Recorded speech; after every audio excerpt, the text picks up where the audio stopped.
তুমি আগে ব্যাপারে রেডি নি? দর্শক, আপনারা দেখছেন আমার সামনে যে বস্তুগুলি এখানে পড়ে আছে, এগুলি আসলে এগুলি কোনো বস্তু নয়, এগুলি হলো কাসাবা অথবা শিমুল আলু বলে যেটা। এই শিমুল আলু দিয়ে আসলে সাধারণত বাংলাদেশের আপনারা জানেন বড় বড় যে কোম্পানিগুলি আছে সেই কোম্পানি বিভিন্ন জাতের খাদ্যদ্রব্য এই শিমুল আলু দিয়ে তৈরি করে, যা আসলে বাংলাদেশের অন্য কোথাও হয় না। যেখানে পাহাড়ি অঞ্চল আছে সেই অঞ্চলগুলোতে এই ফসলের আবাদটা হয়। এই ফসল দিয়ে সাধারণত সাবু, আমরা যেটা সাগু বলি যেটাকে, সেটা এবং চিপস, বিভিন্ন রকমের চিপসের আইটেম এবং আরো বিভিন্ন সুস্বাদু মজাদার খাবার এই কাসাবা দিয়ে বানানো হয়। এই কাসাবার ভিতরের যে রংটি সেটি আসলে অনেকটা সাদা, এবং এই সাদা রঙের কাসাবা যেটি আছে সেটি কিন্তু আসলে খাওয়ার উপযোগী।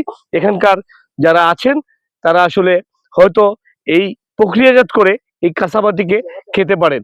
আমরা যদি বলি আপনাদেরকে, তাহলে এটি আসলে মৌলভীবাজার জেলার কুলাউড়া উপজেলায় পাহাড়ি অধ্যুষিত যে এলাকাগুলো আছে, যেই সব জমিগুলিতে, যে পাহাড়ি এলাকা অঞ্চলগুলিতে কোনো ফসল হয় না, সেখানে এই কাসাবা গাছগুলি, যে গাছের বিবরণটা এমনই বলা যায় যেমন 2-3টি ডাল দিয়ে আসলে এই কাসাবাগুলি সাধারণত মাটির নিচের এই ফসলগুলি মানুষের শরীরের জন্য বিশেষ উপকারিতা কার্যকর।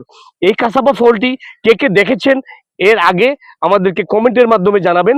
আমাদেরকে যদি কমেন্টের ভিতর জানান, তাহলে এই ধরনের ভিন্ন ধর্মী যে কাসাবা সহ প্রকৃতির বিভিন্ন সৌন্দর্যগুলি আছে সেগুলি আপনাদেরকে আমরা তুলে ধরতে পারবো, আমরাও নিজেরা উৎসাহ পাবো। ধন্যবাদ সবাইকে।